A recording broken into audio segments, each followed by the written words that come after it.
Oh, hi there. I guess you're here for the Q&A/giveaway. Probably the giveaway for most of you. Yeah, we'll get to that soon. But first, we're going to do that Q&A that I promised in the last video for 10K subscribers. But actually, before that, I lied. First, I want to thank everyone who said, congratulations. Thank you all. Congratulations! Congratulations! Congratulations! Congratulations! Congratulations! Congratulations! Starting us off, we have Ultra Critic, who asks, first up, did you just tease Jumborg? I don't know who Jumborg is. I don't know.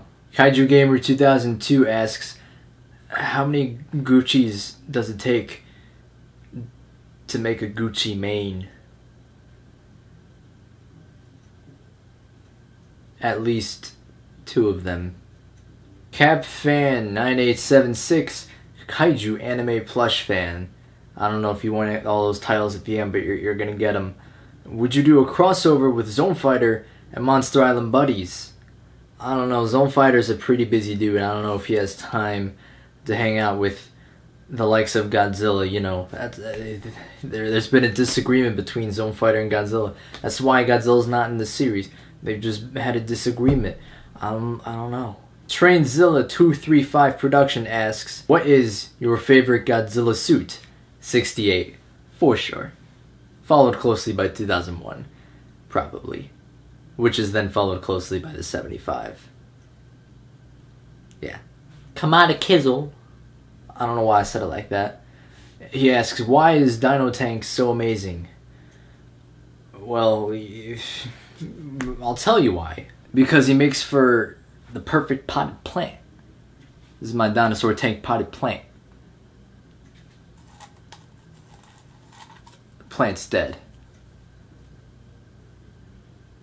No, that was a live plant at one point, I promise, but it's dead now because I didn't water it and leave it in sunlight like you're supposed to. But you know, it combines the 2 best things ever, dinosaur and a tank, and also the 3rd best thing, a potted plant. Yoshi Dude asks, what other tokusatsu shows do you watch besides Ultraman? And if you haven't, what show would you watch you start? I assume he means to start. But if we're going to count it, Evangelion. I love Evangelion. I'm obsessed with it now. I've started watching some Gundam. I'm pretty obsessed with building the models, so I want to watch the shows. I tried getting into Kamen Rider, but maybe I just didn't watch a series that was meant for me. But, you know, generally, I would say if you want to start with tokusatsu, like in general, and Godzilla's your only realm of expertise, start with Ultraman, like the OG series, or Mebius, but I'm biased. Ben Del Negro asks a couple of things. He says, first, he actually asks, I'm at a bit of a writer's block on ideas for videos. If you had any inspiration or ideas, I would love to hear them. You know, like the best way that I always get through a writer's block, especially with the stuff that I've been working on right now, is music. That's how I always get into writing stuff. Music is like my #1 thing that gets me going. Obviously, it's different for everyone. And I also like to take inspiration from things that I've seen, like not necessarily even kaiju related things, like just movies that I've seen recently that sort of get the gears in my head turning. In particular, something that we're writing right now. I listened to a couple songs, and that's got my gears turning for that, and also watching a Netflix series. Got some ideas in my head. Really, just wherever you find it. I get a lot of inspiration also from location scouting. You know, we found locations recently that I want to use, and that like immediately gets me turning like the kind of scenes that I want to have play out in my head at those locations. That really, it's different for everyone, but that's, at least for me, what gets my creative juices flowing when it comes to writing. His second question is, I also wanted to know how you came up with the idea of the Zone Fighter series. I've kind of gone over this a little bit, and I'm sure I'll kind of delve into it even more later in this video. But essentially, I wanted to just make my own Ultraman series like since I started this channel essentially, and I went through multiple ideas, and eventually like because like I saw a Zone Fighter thing when I was much younger and into like Jet Jaguar and stuff, and I was like, oh my god, that guy's kind of cool. He teams up with Godzilla. And then when I'm like trying to figure out what I want to do for an Ultraman series, because like, you know, all the other Ultras that I had tried to do stuff with, like they have pre-existing like storylines and backgrounds and stuff in that Ultraman universe. So if you try to like kind of expand on them, but also like try to redo their storyline, A, I wasn't gonna do it as well, and B, that gives me like less wiggle room because I already know like what their character is supposed to be in my mind. And yeah, like because like I haven't seen Zone Fighter in any sort of English subtitled or dubbed form at all. I don't know if that even exists, but yeah, like just once I like realized Zone Fighter was a thing again, I was just kind of like, hey, wouldn't it be cool if like this Ultraman series was not about an Ultraman, but like someone who wanted to be an Ultraman, but like couldn't because they're not from that planet. So I mean that was just like kind of the basis of figuring out that I wanted to do a Zone Fighter series. Carlos D. Rodriguez, he mentions like Jumborg again. I don't know who that is. He says, if a company were to make figures of the actual kaiju and aliens that appeared in the original Zone Fighter, would you use them in their series? Well, that's actually a thing. There is I think Bullmark and M1, maybe Marmot. I forget whichever company it was, but there are figures that exist of quite a few of the original Zone Fighter kaiju. I'm trying to think which ones. I can never remember their names, if I'm being real. Zone Fighter kaiju are like the one thing that I'm terrible at. But yeah, those figures do exist. I don't know if they'll be in my series, you know, we gotta wait and see. Subsimpitch asks, do you like to draw kaiju you come up with in your head? I can't draw, but I do kind of like to make concept art in a sense of kaiju or like alternate forms of kaiju that I've like come up with before. So like I'll show like some of it on screen right now actually, because I don't know when I'll like, get the chance to show it again, but I have some concept art for the Super Zone Fighter form. There's a bit of concept for the Replicant Galactron, which hasn't appeared yet, but that's just what the concept art looked like. And like, you know, for an original kaiju, I doubt this original kaiju will come to fruition, but this is just concept art for like how I would go about doing a custom with it, with the figures and parts that I had. So I kind of do that. I don't really draw them, yeah, just because like I said, I can't draw worth anything. But yeah, like if I generally the vision that I have in my head is clear enough that I know exactly what I want to do. Like Ultimate Eleking, he was originally just going to be like a serpent like this, but then like as I was making the episode, I'm like, wouldn't it be cool if he was like an octopus kind of thing? So then I just started envisioning like oh, wouldn't it be cool if like there was like all these tentacles around him and stuff. I just generally visualize the stuff in my head, but yeah, I do sort of create like concept art in a sense for that kind of stuff. Haxerzilla129 asks, do you have any tips on filmmaking? Like, how do you come up with a story and make it original? I mean, that is just always the tricky part, isn't it? Because you gotta come up with your story when you're making a film. I feel like only as like a first year film student in university right now, like I can't give like the most in-depth tips, but really like what's just always helped me is just making what I want to make and being willing to look back on the stuff that you've made like years or even months or even the thing that you literally just put out and like cringing at that and being like, oh my god, I could do so much of that better. That's like when I know that I'm improving is when I look back at stuff like that and I know what I can change and make it better. But like for some general stuff, watching YouTube channels that cover some sort of filmmaking techniques and stuff, like Every Frame of Painting, that kind of stuff, like just sitting down and like watching movies, like and trying to analyze like why certain decisions are made. Why is this shot like that? Why does that matter to the story? Why is this camera angle chosen? Why is the script written in this way? Why is the story structured like that?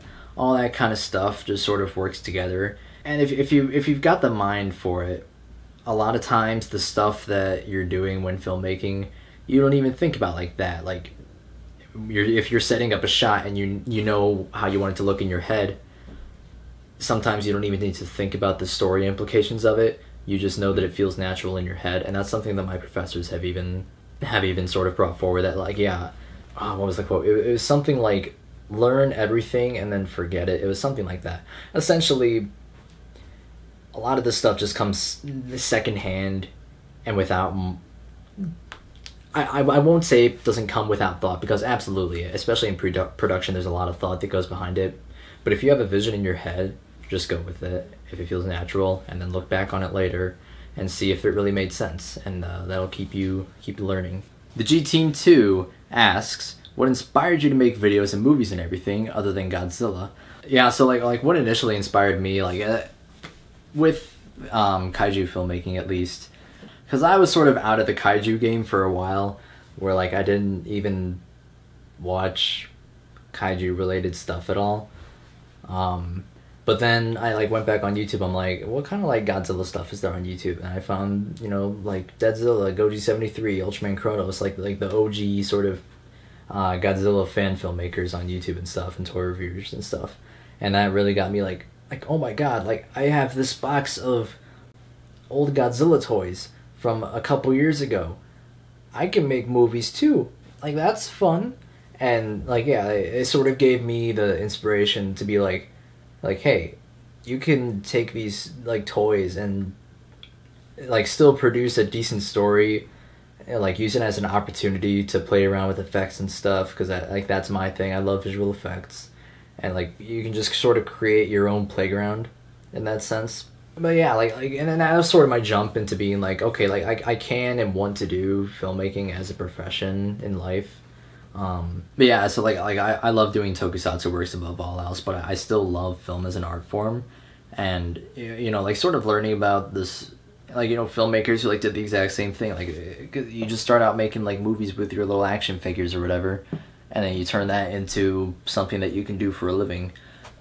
I just love that kind of stuff, and I love that satisfaction of entertaining people and like getting that sort of reaction, like, oh my god, that was great, like I really love this and this and this.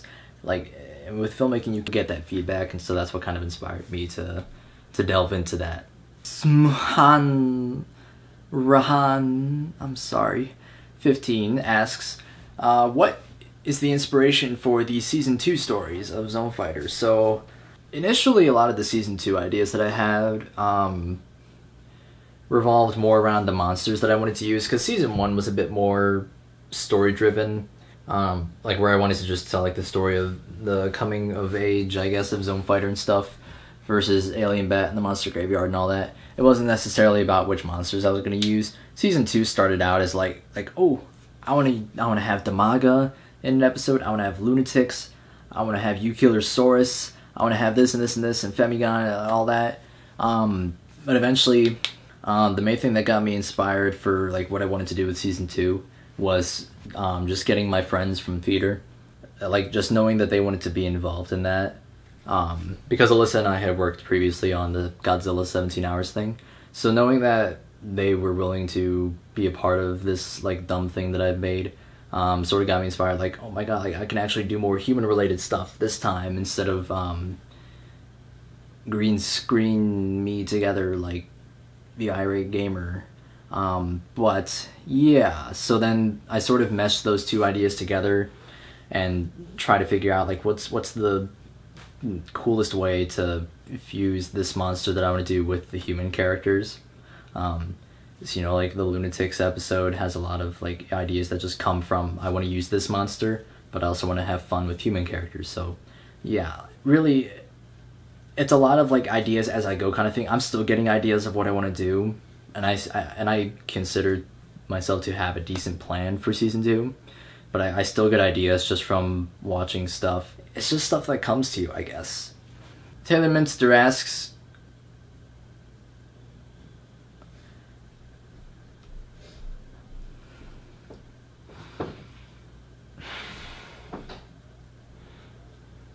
I made a promise, guys, and I backed down. I'm sorry. You don't want to see it, trust me. The Chad Bolton asks, which Ultra Kaiju do you find to be most underrated and why?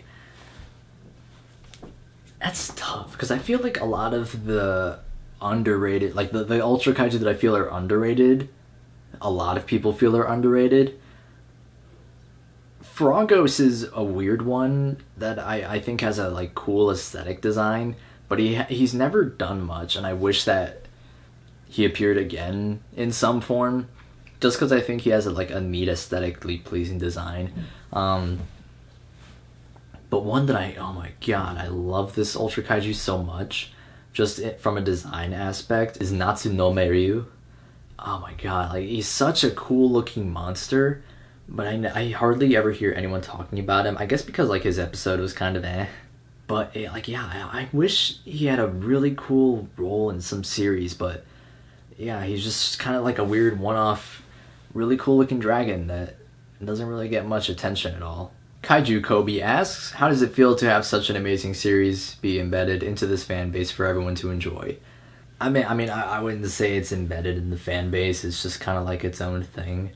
But, I mean, like, every time someone does say they enjoy it, it makes me know that, or like, it makes me feel happy that I'm still doing this after, like, 4 years now of working on Zone Fighter, essentially. Like, yeah, just knowing people enjoy it is enough for me to be like, oh my god, I'm doing something cool. Yeah, I wouldn't say it's embedded in the fan base so that everyone loves it, but you know, it's fun, and I'm glad you guys enjoy it. Like it's no Godzilla Forever series or Godzilla and Amazing Friends or whatever, or Monster Island Buddies or anything. It's not embedded in the fandom. It's just like a fun thing, I think. Gigantus asks, this is kind of a question that we had earlier, what inspired you to make a series about Zone Fighter, and what was the creative process behind all the interesting ideas used in the series?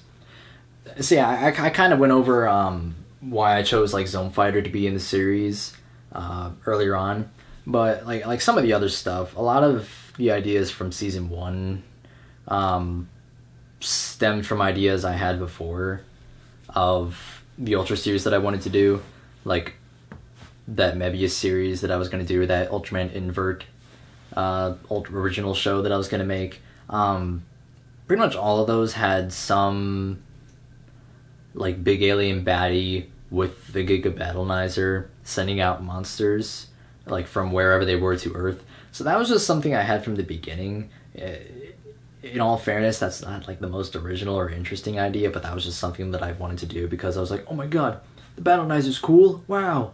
But yeah, the other like major concept that I made for season 1, like the ultimate forms, those were actually, I first started creating like tons of ultimate forms for monsters and like figuring out how I wanted that whole thing to work with the Ultraminium and stuff around the time that Pokemon X and Y were coming out and they introduced Mega Evolution, and like as soon as they showed that, I'm like, whoa, that'd be like so cool if like monsters did that, which I mean, they kind of already do. EX monsters kind of did that before, but I never really felt the EX monsters went totally over the top with what they could do.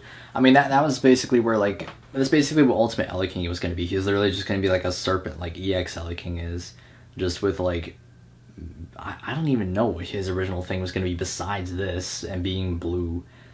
But like Ultimate Gomora, I saw Earth Gomora, I'm like yeah, let's push Gomora to his limits and literally make him like a crystallic underground monster. Like take that underground aspect to like a whole new level. There was like an unused concept for an ultimate Natsu no Meryu that would have had him like literally be made of fire. Just kind of stuff like that for the ultimate forms.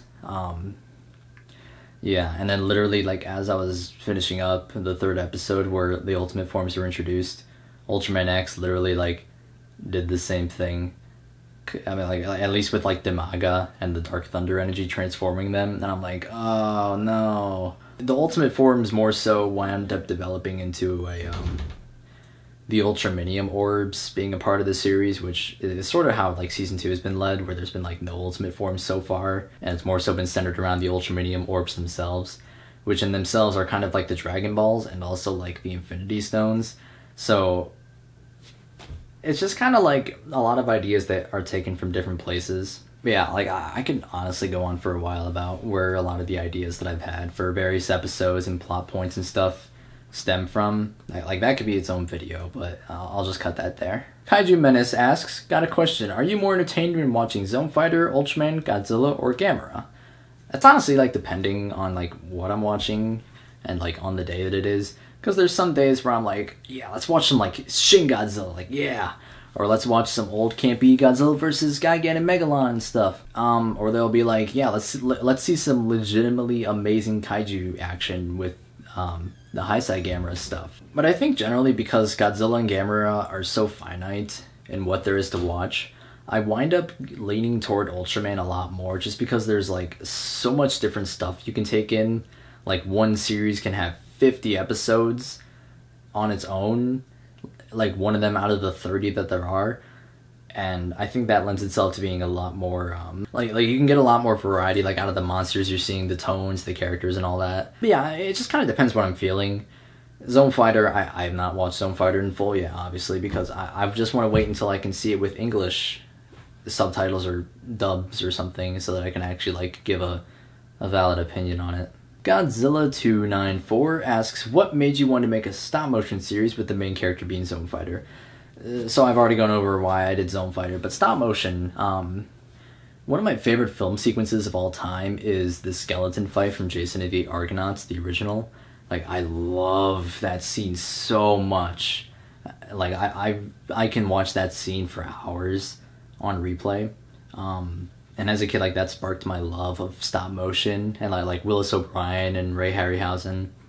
Like obviously like the classic pioneers of that sort of subgenre of animation. That sort of combined with like my original inspiration when I got back into the kaiju scene, where I saw like, you know, Goji 73 and Deadzilla doing stop motion with their toys. I'm like, oh my god, like I can do the stuff that was in that really awesome skeleton fight and like the Hydra scene and stuff, but with my own kaiju figures.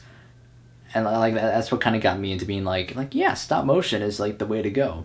Obviously, before in the early days, I leaned a lot more toward like puppetry, like whoa, look at the monster move around and stuff. But I've transitioned like almost completely into stop motion now. Yeah, that's just kind of where my stop motion inspiration came from. Tiernan McCulloch asks, do you have any plans to put any kaiju from Godzilla in Zone Fighter at this point in time? No, not really. I mean, what are you talking about? Godzilla's been in Zone Fighter already. But I've wanted to do something more Godzilla related with Zone Fighter. It's just kind of hard right now with, I mean, not only having to do the Zone Fighter series itself, like doing a whole like spin-off movie or something would take up a lot more time than I have right now. And also would be hard to fit in universe the way that I have things set up right now. But yeah, like I'm not opposed to the idea, but just in the series, like, no. Alright, thanks for submitting your questions on that. That was a lot of fun, actually. But now we're going to get into the meat and potatoes of this video that I know a lot of you guys have been wanting to see, and that is the winners of the giveaway. So who will win the Ultimate King and the Ultimate GOMORA and the poster? We're going to see. So I didn't go over this necessarily in the video announcing this, but the way that I'm going to be choosing the winners, I'm going to do it like completely at random, because I don't want to like just be like, oh, I'll pick you because you comment the most. That's unfair. We're just going to have a random number generator. Like I've got the list of everyone who entered into every item of the giveaway, so like everyone's in there, don't worry. Yeah, so I'm just going to roll a number, and if that's your number that I have put down for you, then you're going to win. First, we're going to give away Ultimate GOMORA. There were 21 entries for Ultimate GOMORA. And let's see who wins. The winner of the Ultimate GOMORA figure is Kaiju Gamer 2002. So congrats on that. There were 6 entries for Ultimate King. And the winner is Tiernan McCulloch. And finally, the poster, which actually, we're going to give away 3 posters. It's just because I feel like giving one away is a little like, eh. And I want more of you guys to be able to win stuff in this giveaway than just, you know, 3 people out of 10,000. So we're going to give away 3 of those posters. So in the poster giveaway, there were 10 entries total. So our first winner for the poster is Lord Kraken 3. Winner number 2 is CJ Godzilla 687. And finally, Tucker from the Blue Lake Productions is the last winner for the poster. So, all of the winners for everything, the figures or the poster, you will be contacted via YouTube private message, and with details on how I'm going to be getting those to you and what I need from you guys in order to send those out. But yeah, those will be sent out as soon as I get the chance. Thank you guys again for getting us to 10,000 subscribers. That's been a dream of mine. Again, I gushed about it in the last video, so I won't do it here, but it means a lot to me. And I'm glad I'm able to keep making content for you every day. And we've got big plans going forward, and I'm beyond excited for what we have planned. And also, G-Fest, 2 months from now. I'm excited, and you guys should be too. We have amazing stuff planned, and I can't wait to tell you guys all about that come early July. So, I will see you guys then.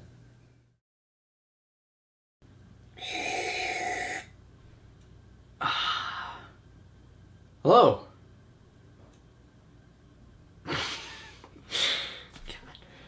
Cooper's. Wow.